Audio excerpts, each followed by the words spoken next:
भाइयों की जोड़ी, इस पर हमला लगातार भारतीय जनता पार्टी करती थी उत्तर प्रदेश के संदर्भ में, समाजवादी पार्टी और कांग्रेस पार्टी को लेकर। लेकिन इस वक्त की जो अपडेटेड टैली हम देख रहे हैं, वहां पर बीजेपी को बहुत बड़ा नुकसान हो रहा है। लगभग 26 सीटों पर पीछे चल रही है बीजेपी। 2019 में जिन सीटों को जीता था उसने, सपा लगभग 34 सीटों पर आगे है, कांग्रेस 7 सीटों पर आगे है। ये जो जोड़ी है, ये कैसे जमीन पर असरदार हो, ये तो बड़ी चुनौती रही होगी, क्योंकि यही जोड़ी फेल हुई थी 2022 के विधानसभा चुनाव में। यही जोड़ी पहले भी चुनावों में फेल हो चुकी थी। स्मृति ईरानी भी पीछे चल रही है। मोहित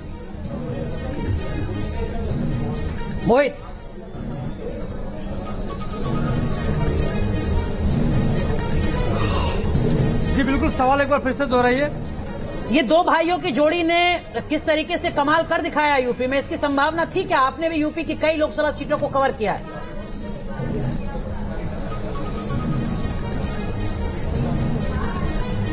देखिए बिल्कुल, हम 22 दिनों तक लगातार अमेठी, रायबरेली, सुल्तानपुर, अयोध्या और इन इलाकों में थे और हमने 22 दिनों के भीतर राहुल गांधी, प्रियंका गांधी, मल्लिकार्जुन खड़गे, अमित शाह, योगी आदित्यनाथ जैसे बड़े नेताओं की जनसभाओं को, नुक्कड़ सभाओं को कवर किया। और वहां पे जिस तरीके से प्रियंका गांधी और राहुल गांधी ने जनसभाओं को संबोधित किया, जिस तरीके से इंटरेक्शन किया, जिस तरीके से जो है बेरोजगारी, महंगाई, संविधान के मुद्दे को जिसकी जितनी भागीदारी उतनी उसकी हिस्सेदारी जैसी बातों को लेकर जो है कांग्रेस पार्टी जमीन पर उतरी, उसका कहीं न कहीं देखिए रुझानों में कांग्रेस पार्टी को बड़ा फायदा दिखाई दे रहा है। अमेठी, रायबरेली सबसे चर्चित सीटों में से एक था। किशोरी लाल शर्मा के लिए राहुल गांधी ने रैली किया था और ये बात कही थी, मैं वहां पे मौजूद था, उन्होंने बात कही थी कि अगर मैं 100 रुपए का विकास रायबरेली में करूंगा तो अमेठी तो मेरे दिल के करीब है, तो ही 100 रुपए का विकास अमेठी के भीतर करूंगा। और एक एक दिन में 18 नुक्कड़ सभाओं को प्रियंका गांधी अमेठी के भीतर किया करती थी, तो उसका असर कहीं न कहीं अमेठी के भीतर दिखाई दे रहा है। स्मृति ईरानी केंद्रीय मंत्री है,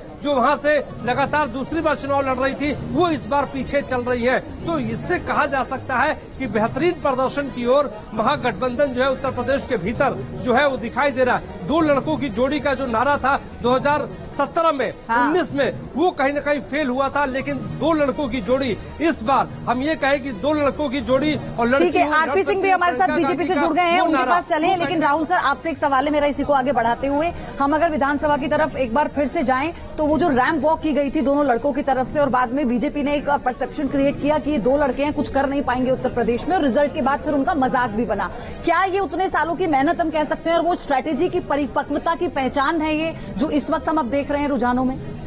कि दोनों तथाकथित लड़के जो खासे वयस्क हैं, उम्रदराज और उम्रदराज हैं, तो ये जो एक बचकानापन बीजेपी ने दिखाया लगातार, उसकी जो भाषा लगातार रही है अपमानित और अवमानना करने वाली और माहौल उड़ाने वाली, तो वो पप्पू ने खेल कर दिया। मैं समझता हूं कि राहुल गांधी और अखिलेश यादव दोनों का जो कद है वो अब जो इतने ऊंचा बन गया है कि अब उस पर इस तरह के हास्यास्पद बातें कहना में अब खुद ही इनको शर्म आएगी। अब वो लड़के नहीं हैं, अब वो बाकायदा चुनौती दे रहे हैं और ऐसी कड़ी चुनौती उन्होंने उत्तर प्रदेश में दी है जो ऐतिहासिक है अपने आप में। आरपी सिंह साहब हमारे साथ जुड़ चुके हैं, भारतीय जनता पार्टी के प्रवक्ता। आरपी सिंह